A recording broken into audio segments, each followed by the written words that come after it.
العالمين والصلاة والسلام على أشرف الأنبياء والمرسلين سيدنا محمد وعلى آله وصحبه أجمعين أما بعد. Alhamdulillah, pada malam Jumat ini kita mulai dari sebagai tausiah dan acara hafsian. Dan di samping itu mudah-mudahan ada manfaat dan hikmahnya yang terkandung di dalam Al-Quran dan hadis Rasulullah SAW.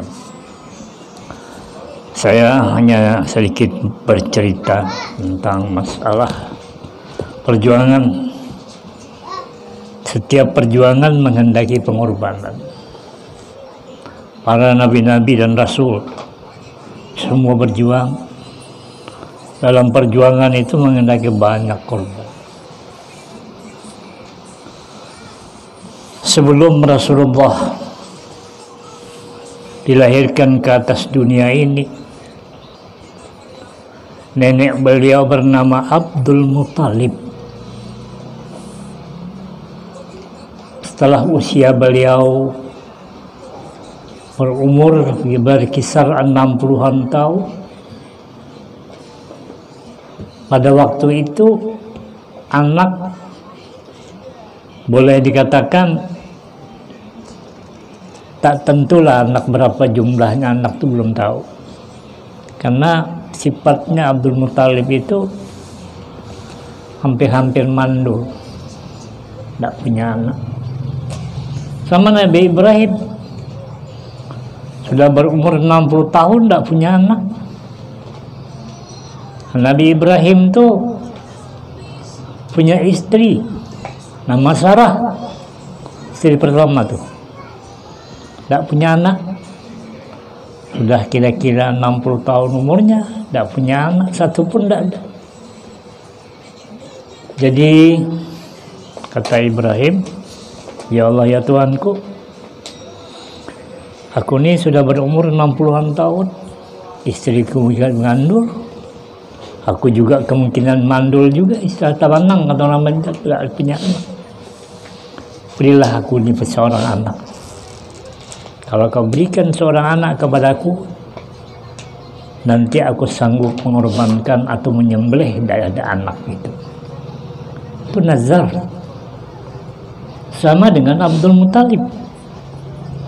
Ya Allah ya Tuhanku, berikan aku anak. Kalau nanti aku dapat anak 10 orang laki-laki semuanya. Nah ini, kalau Ibrahim bercita-cita cuma minta anak, satu pun belum dapat anak. Kalau Abdul Muthalib bukan. Beliau bercita-cita akan menggantikan kedudukan beliau sebagai pemimpin di Mekah pada waktu itu. Kalau aku ini tidak punya anak, siapa yang akan menggantikan kalau aku mati? Nah, kalau kira-kira engkau ya Allah berikan aku anak 10 orang laki-laki semuanya. Kalau memang Allah berikan 10 orang laki, ya Allah ya Tuhanku, aku akan bernazar salah satu daripada anak yang 10 nanti akan kukorbankan. Nah, ini berat kan nazar tuh. Ibrahim juga begitu. Kalau kau berikan aku anak seorang cukuplah, akan kukorbankan dari anak itu, ku sembelih. Nah ini nazar. Kalau orang tidak punya apa-apa, kalau dia bernazar memang nekatnya. Jadi kisahnya Abdul Muthalib orang disegani di masyarakatnya. Beliau sebagai pemimpin pada waktu itu. Akhirnya niat dari Abdul Muthalib terkabul. Mulailah tahun mulai niat, bagaimana Allah telah memberikan anak 1 tahun 1. Ibarat anak itu berderet ya. Dapat anak laki-laki. Tahun kedua, ketiga dapat anak laki-laki. ketiga, keempat sampai terus menerus hamil istrinya. Dapat anak yang paling akhir sekali, yaitu anak laki-laki pula. Jadi jumlah cukup 10 dengan diberikan anak yang terakhir, yaitu Abdullah bin Abdul Muttalib, yaitu bapak Nabi kita Muhammad sallallahu alaihi wasallam.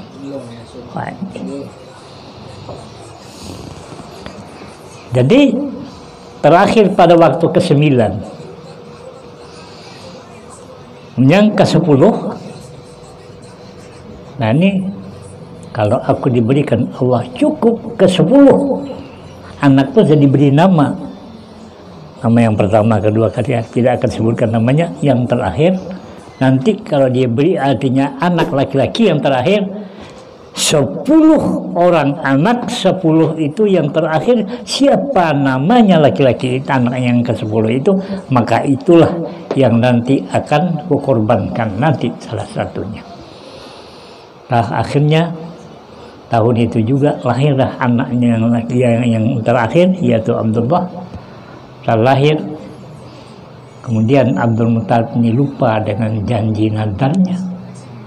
Pada suatu malam sama dengan dia bermimpi, ada seorang yang mengatakan, hai Abdul Muttalib, ingatkah kau nazar sebelum kau diberikan anak 10 orang.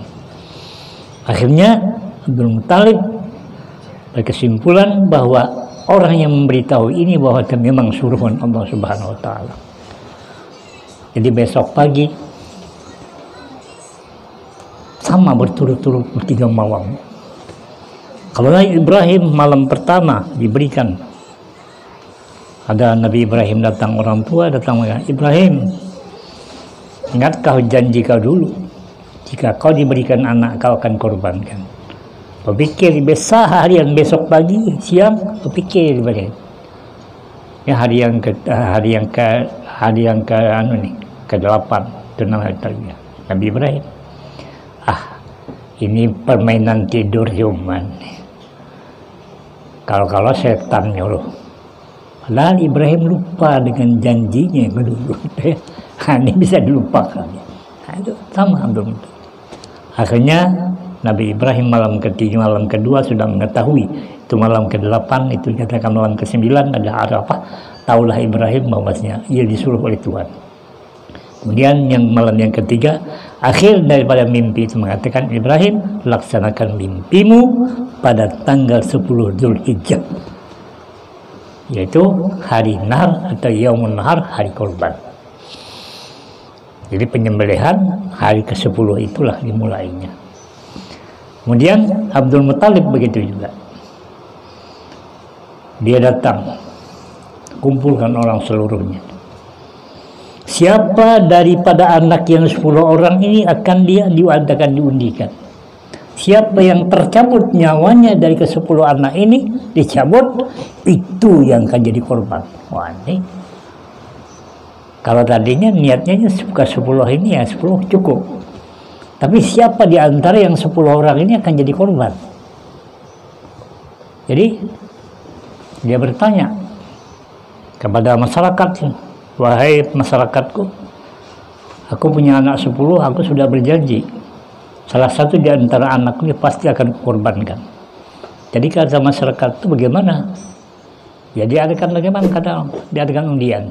Akhirnya diadakan undian nama dari ke-10 anak tadi, dari umpama Abbas, umpama siapa lagi, Abu Talib, kemudian terakhir Abdullah, nama masukkan dalam undian, digonjang. Dari gonjang,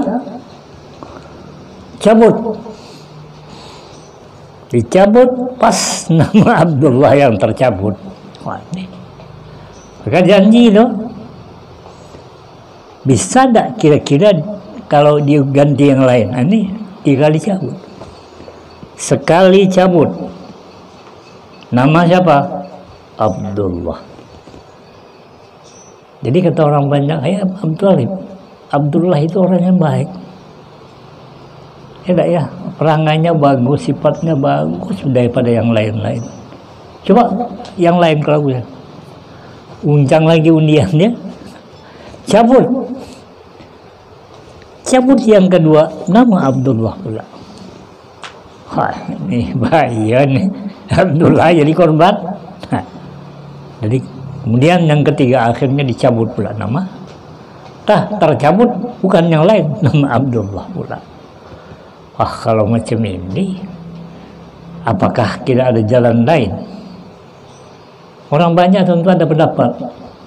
Ya Abdullah, ini nama 3 kali cabut nama Abdullah, berarti yang akan menjadi korban ini adalah nama Abdullah.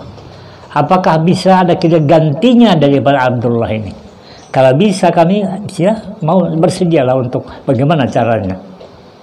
Jadi kata Abdul Muttalib, kira-kira bagaimana pendapat kita? Kita pergi ke ahli nujum lah. Kita pendapat dengan orang ini. Bagaimana cara jalannya? Kemudian berbondong-bondonglah orang ini kepada ahli nujum yang pendapat peramal kan. Jadi kata perempuan itu, ahli nujum perempuan, Tuan Abdul Muttalib bisa diganti dengan Abdullah dengan nama unta, tapi dengan syarat apabila nama Abdullah tercabut, berarti Abdul Muttalib harus mengorbankan 100 ekor unta penggantinya. Kan itu ganti. Kalau nama Abdul Muttalib yang tercabut, kalau nama Abdullah tercabut, berarti nama Abdullah diganti dengan 100 ekor. Sanggup dah kira-kira? Ya kata Abdullah, aku sanggup. Baik. Diadakan undian 2, 1 Abdullah, 1 unta. Ini cabut undian lagi. Sekali diundi, dicabut, masih nama Abdullah juga. Wah, toh. Jadi gimana? Abdul Muttalib tidak bisa nampaknya nih, nama Abdullah juga masih tercabut. Dicabut. Bagaimana cara digoncang puas lah kan? Tahu gimana? Tercabut nama Abdullah. Abdul Muttalib, bagaimana nih? Ini sudah 100 ekornya unta, sanggup tidak? Kata Abdul Muttalib, aku sanggup. Asal dapat nama Abdullah, jangan jadi korban. Nah, ini orang dulu. Kalau sekarang 100 ekor sekok sapi berapa harganya? Unta kan bukan sapi. 20 juta mungkin sekoknya. Jual lah pikir. 100 kali 10 juta berapa? Mungkin 1 miliar lah. Banyak 108 juta tuh. Ini kalau sudah demikian, kata mulailah pencabutan. Akhirnya pas dicabut, sekali dicabut nama Abdullah. Bagaimana Abdullah? Sanggup kira-kira? Ya sanggup lah. Abdullah termasuk orang yang banyak juga piaraan unta. Kedua, kalau macam ini berarti cabut 3 kali cabut nih. Cabut yang kedua, goncang lagi. Cabut yang kedua akhirnya tercabut nama Abdullah pula. Tuh, ya Allah, kata Abdul Muttalib, kalau begini 200 ekor jadi korban untaku nih. Tapi Abdul Muttalib tidak merasa bahwa itu akan memberatkan dirinya, tidak. Yang penting asal Abdullah dapat diganti dengan harta apapun yang dapat diganti, asal jangan Abdullah korban. Ini kalau Nabi Ibrahim tidak, karena dia berjanji kepada Allah bahwa Ismail akan dikorbankan, Ismail jadi korban, digerek betul-betul. Tidak ada mau undian. Kalau ini tidak main undian. Undi pertama tercabut nama Abdullah, ganti 100 ekor unta. Cabut kedua kali, tercabut lagi nama Abdullah, 200 ekor. Bagaimana Abdullah? Masyarakat dia sudah sibuk nih. Yang sebagian mengatakan, ya Abdullah, kalau dari macam ini banyak unta nih habis nih. Kata, bagaimana kesudahannya kira-kira, wahai Abdul Muttalib? Ini sudah 2 kali nih 200 ekor unta.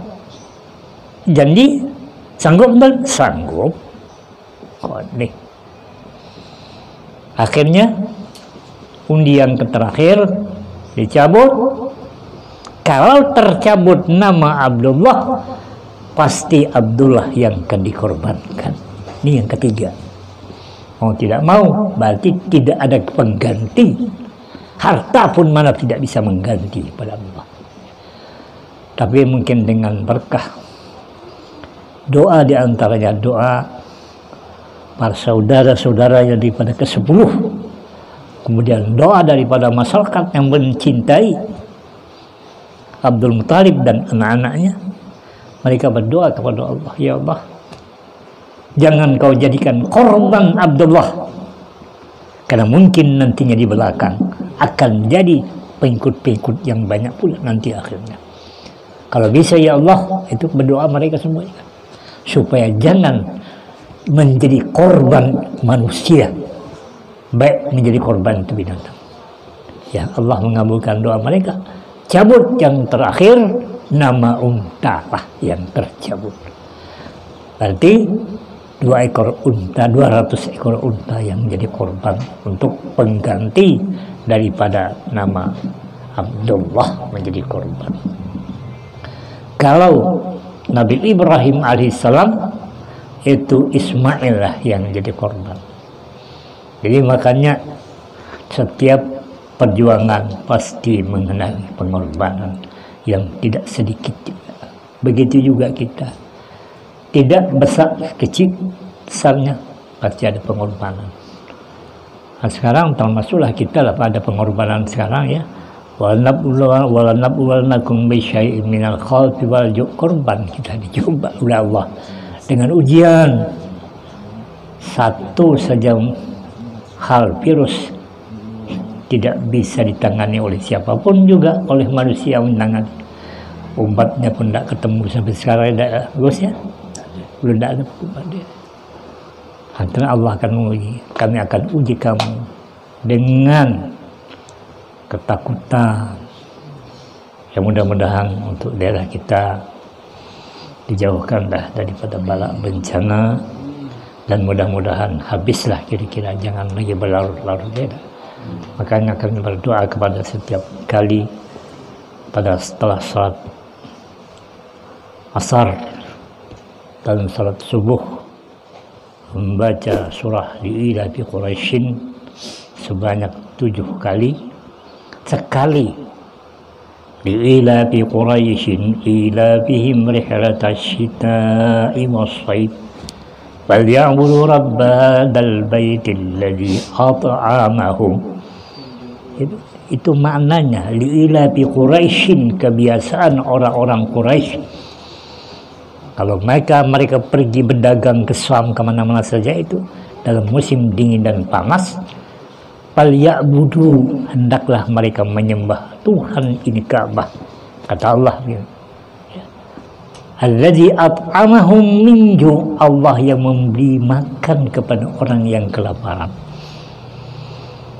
Wa amanahum min khauf, dan Allah lah, dialah Allah yang mengamankan dari segala yang ditakuti.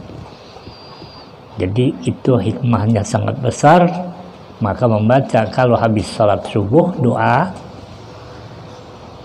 yang akhirnya wa amanahum min khawf, wa amanahum min khawf, baca 7 kali, sekali dipangkal sampai ila bi Quraisyin ila bi wa amanahum min khawf, baca 7 kali.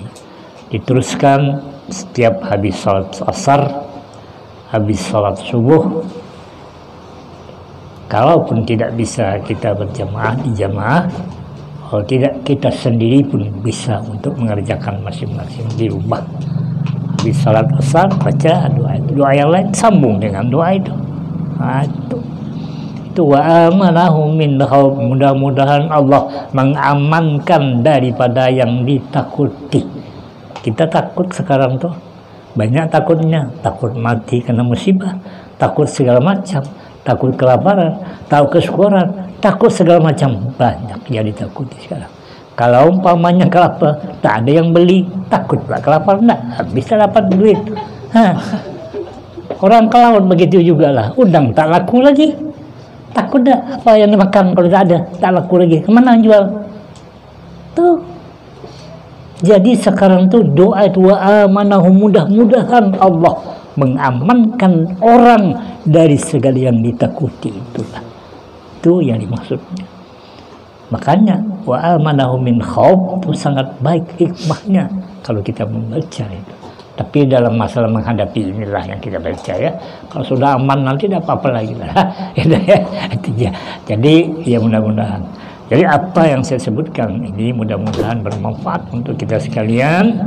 Dan korban Abdul Muthalib dengan unta pengganti nyawa daripada Abdullah bin Abdul Muthalib 200 ekor unta.